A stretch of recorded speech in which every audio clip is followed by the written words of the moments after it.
Ladies and gentlemen, sisters, brothers, kinfolk in the hush of dusk, when the city exhales its smoky confessions, and the moon slips into its silk slip of silver light, there comes a time when mouths no longer speak, but bodies do, and what they say is sacred.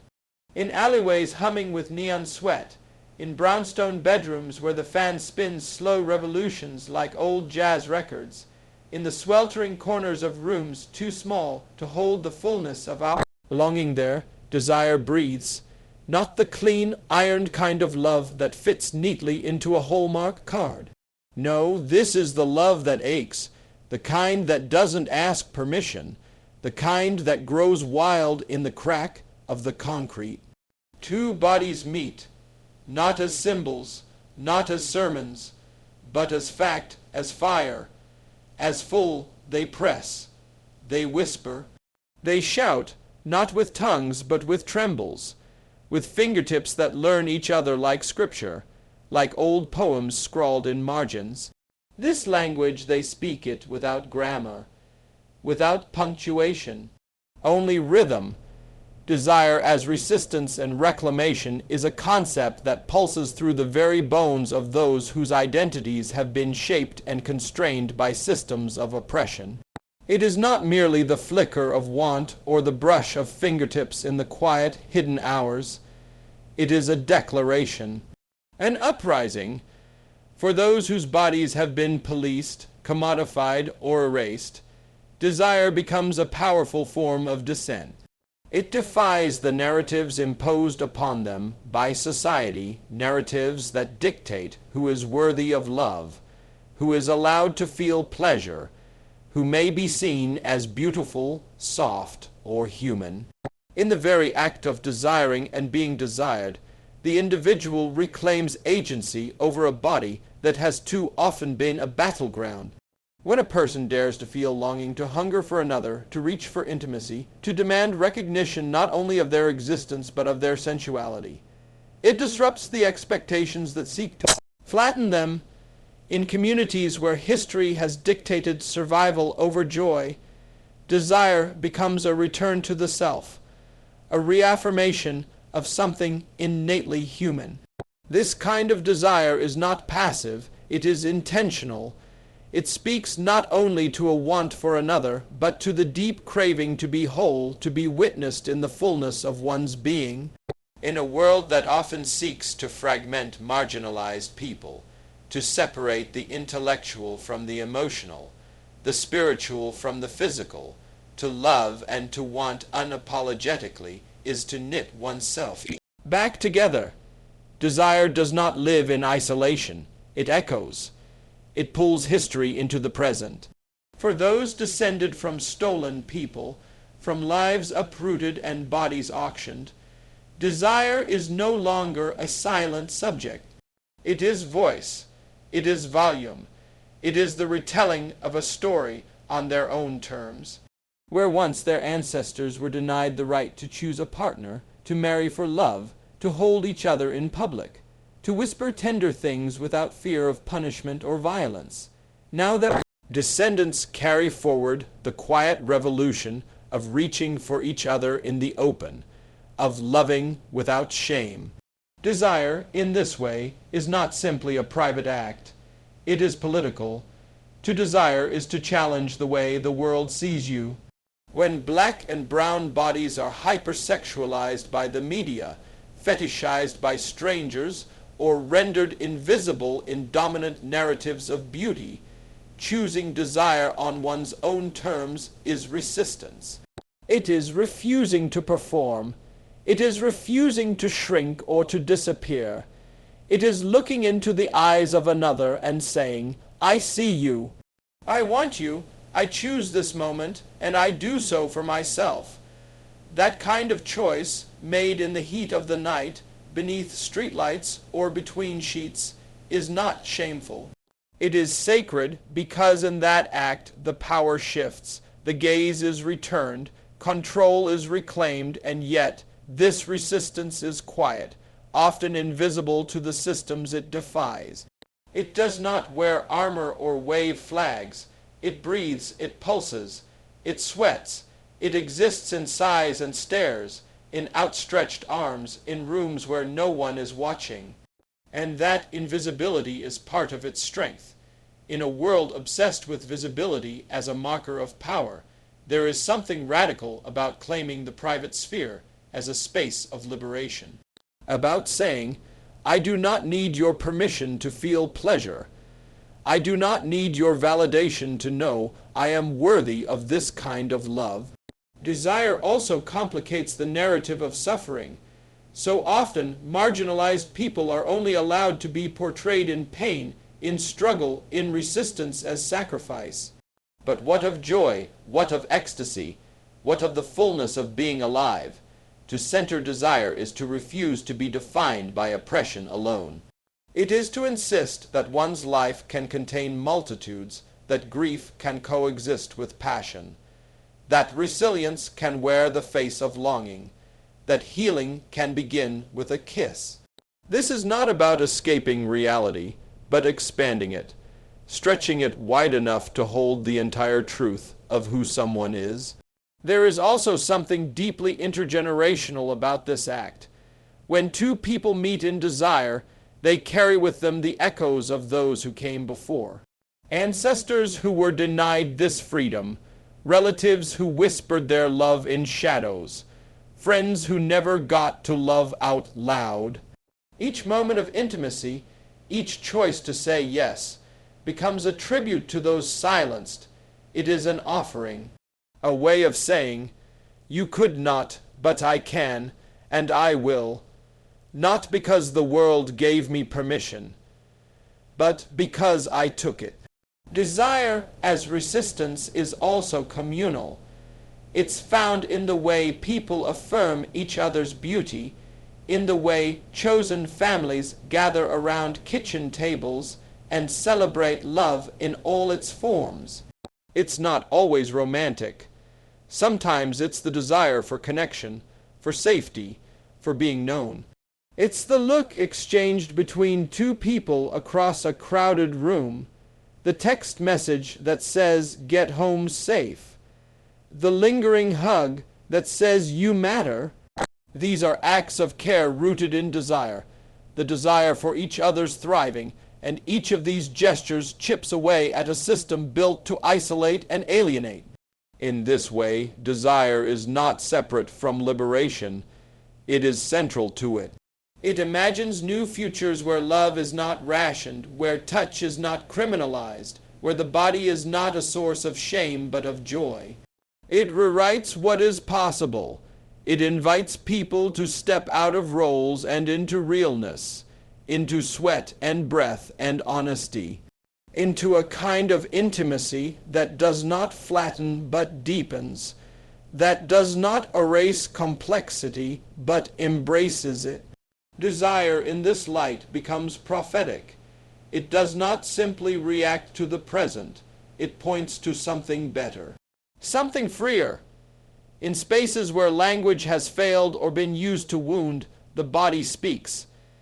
And when it speaks desire, it does so with clarity. It says, I am here, I am alive, I will not be denied. This is my body, my want, my right. And in a world that constantly tries to tell some people that they are too much or not enough, to declare desire is to refuse erasure. It is to say, I am worthy, not later, not if I behave, not when I meet your standards, now, as I am. As I breathe, as I want. The body as a site of sacred expression is a truth that often escapes the structures that dominate and define our world. The body, long subjected to scrutiny, discipline, violence, and commodification, remains one of the most powerful vessels for truth, for story, for memory. It is where language begins, not with words but with sensation. Before a child can speak, they feel. Before a history is written, it is carried in the skin, in the bend of the spine, in the patterns of breathing handed down through generations. The body remembers what the mind is taught to forget, and in this remembrance lies something holy. There is something profound in understanding the body not as object, not as property, not as ornament, but as a sacred terrain, a living, breathing manuscript, etched with rituals of survival, love, loss and longing. Every scar is a sentence, every stretch mark a stanza, every sway of the hip a psalm. This is not metaphor, it is reality. It is the way the body communicates what cannot be said, or what has been silenced, especially in communities that have historically been denied full humanity. The body becomes a kind of altar, a place where both trauma and transcendence meet. To move through the world in a body that defies the dominant ideals, whether by its color, its gender, its ability, its shape, is to constantly engage in an act of translation. The body must speak, must signal, must respond to gazes, judgments, assumptions. And yet, even under the weight of surveillance, the body finds ways to speak its truth. Through dance, through stillness, through desire, through pain, it speaks, it testifies, it resists the forced silence imposed upon it.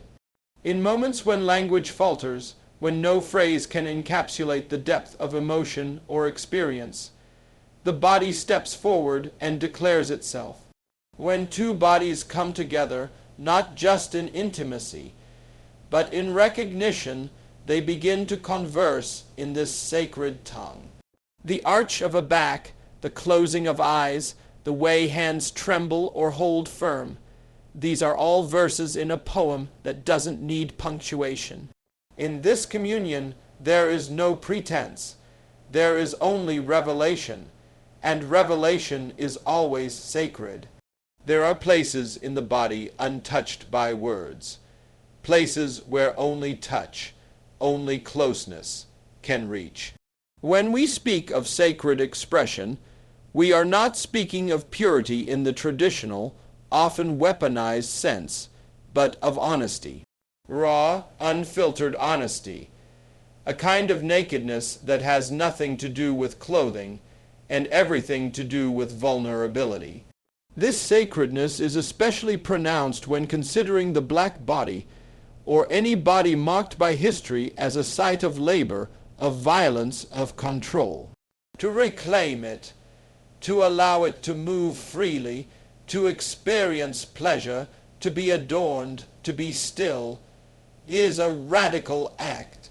It is saying, this body is not your battlefield, it is not your machine, it is not your sin, it is mine. It is a temple, it is a drum, beating with ancestral rhythm. It carries the songs of those who came before. It bears witness to what they could not voice, and it does so not in abstraction, but in every gesture, every breath, every lived moment. Consider the simple act of swaying to music. A body that has been bent by labor, by expectation, begins to move, unbothered by performance. It moves not for spectacle, but for self. Each motion is a note of defiance. Each movement a declaration, I am alive. I feel, I matter. This is sacred expression, not because it happens in a church or temple, but because it happens in truth. It does not require ceremony to be holy. It only requires presence, the full embrace of one's own embodiment. When lovers find each other in the dark and explore each other with patience and curiosity, they are speaking a language deeper than grammar. They are honoring the divine within each other. They are saying, your body is worthy of care, of curiosity, of joy. There is no shame in this act. There is only reverence. Even the way people hold themselves in solitude, the way one traces the line of their own collarbone, the way one moisturizes their skin slowly after a shower, the way breath deepens in silence, these are rituals, these are prayers spoken in gesture. There is also an inherent wisdom in the body. It knows before the mind does. It tightens in danger. It warms in affection. It moves toward what heals and flinches from what harms. To ignore this wisdom is to ignore a sacred text. The world teaches people to silence their bodily truth, to endure pain, to suppress hunger, to fake pleasure, to perform rather than live. But the body cannot lie indefinitely. Eventually it demands to be heard, and when it speaks, it does so with absolute honesty. In artistic expression, the body becomes even more pronounced as a sacred instrument. Dancers tell stories with limbs. Actors channel emotion through posture and pause. Singers summon feeling from their diaphragms, letting the body vibrate with song. Even the visual artist, though often still, pours their body into the brushstroke, into the shaping of clay, into the tension of the wrist. Art is not separate from the body. It is born from it, and in this birth the artist makes visible what is usually hidden. They lift the veil and allow the body to speak in colors, in sounds, in silence. Community spaces, too, become sites where bodies speak sacredly. In marches, in vigils, in clubs, in kitchens, the body joins with others to form a larger narrative. Linked arms, collective breath, synchronized chants, these are not just political gestures. They are spiritual ones. They remind us that we are not isolated, that we belong, that our bodies, gathered together, form a choir. Even in mourning, the body plays its role. It shakes, it weeps, it crumbles, and in doing so, it releases what must be released. It tells the truth of grief in a way that words can only echo. Sacred expression also emerges in refusal. The refusal to be touched, the refusal to smile, the refusal to perform ease or agreeability. These are acts of bodily truth. They are boundaries drawn with grace and firmness. They are the body insisting on its own autonomy. And autonomy, in a world that constantly tries to take it away, is a sacred thing. It is the foundation of freedom. The body is not a burden to be tolerated. It is a story to be honored. It is where ancestors live, where future children begin, where dreams are stored and disappointments metabolized. It is not passive. It is not neutral. It is a site of tension and tenderness, of memory and movement. To deny it expression is to deny its right to exist fully, but to allow it, to listen, to honor, to let it speak, is to enter into a kind of dialogue with the divine. Not a divine that exists outside of us, but one that lives within muscle, within bone, within breath.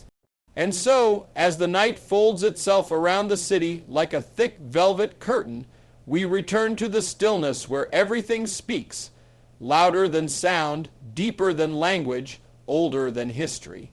We return to the moment when bodies find each other not by chance, but by choice. When desire is not a performance but a communion, when touch is not transaction but translation, when presence becomes poetry, we return to the heat, the silence between two heartbeats, the sacred hum of breath meeting breath. There, in that space, everything we've tried to suppress, deny, or forget rises, not to shame us, but to free us. In that freedom, desire becomes more than a fleeting indulgence. It becomes a fire that refuses to be domesticated. It says, I will not ask to exist. I will not hide in the corners of your convenience. It does not beg for approval. It does not wait for permission. It simply asterisk is asterisk, persistent, patient, pulsing. And in its persistence, it challenges the world that tried to script our bodies into silence. Desire says, I am not a statistic. I am not a stereotype. I am not a ghost. I am a flame. And in this heat, I speak a truth you cannot extinguish. The body, in its infinite complexity, carries that flame forward. Whether swaying in joy or trembling in grief, whether still with anticipation or roaring with pleasure, the body insists on being felt, on being understood. It becomes the medium through which our innermost selves are transmitted to the world, when words fall short or refuse to form. The language it speaks is not one that needs to be translated for the dominant gaze. It speaks in the dialects of love, of hunger, of history, of resistance. It tells us where we've been. It tells us who we are when no one is looking. It tells us what we deserve. In the heat of the night, when the world goes quiet, when the day's burdens finally loosen their grip, we are left with ourselves, unfiltered, unmasked, unshaped by the expectations that follow us. From sunrise to sundown, in this stillness, desire steps forward, not as an intruder, but as a mirror. It reveals what we've tried to tuck away beneath professionalism, politeness, survival. It says, this is you. Wanting, reaching, burning, it is not shameful.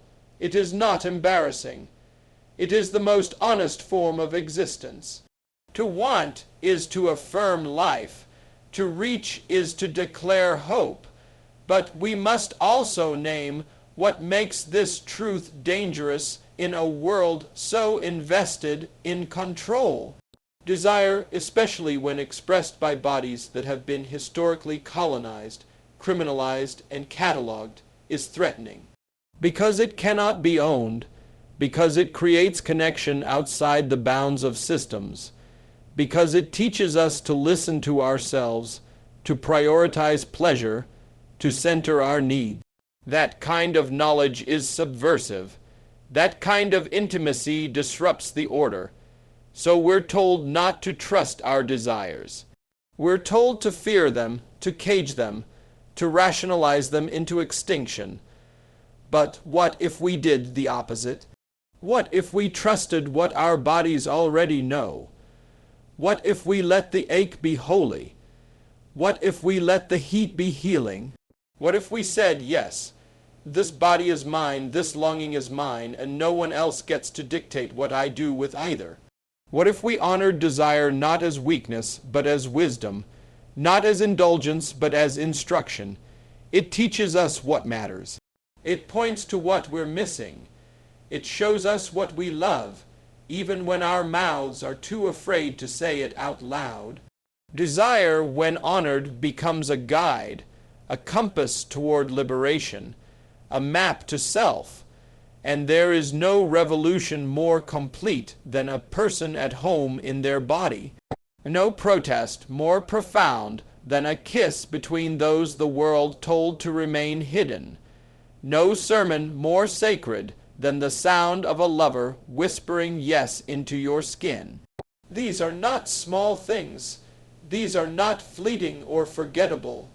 These are the building blocks of a world that could be, not shaped by repression or fear, but by affirmation, by truth, by mutual choosing. When we allow our bodies to speak in the language of desire, we are not losing ourselves to impulse. We are returning to what was always ours, because in the end, desire is not about losing control. It is about reclaiming it. It is about standing in the fullness of who we are, saying, I am not a mistake. I am not too much. I am not a problem to be fixed. I am a being made of fire and breath and yearning. I am allowed to want. I am allowed to be wanted.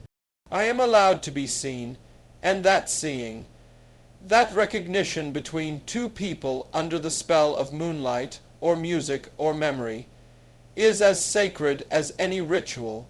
The sacredness of the body is not a metaphor. It is a lived, breathing truth. It's in the curve of a back, in the arch of a foot, in the stretch of skin across muscle and memory. It's in the way we hold grief in our shoulders, the way laughter shakes loose our ribs, the way love glows through fingertips. The body tells stories the mouth forgets. It holds truths the brain edits out. It keeps record of what we dare not speak, and it speaks it anyway. Through movement, through stillness, through the act of reaching toward another when words fall away. So when we say in the heat of the night, their bodies speak a language of desire, we are not being poetic. We are being precise.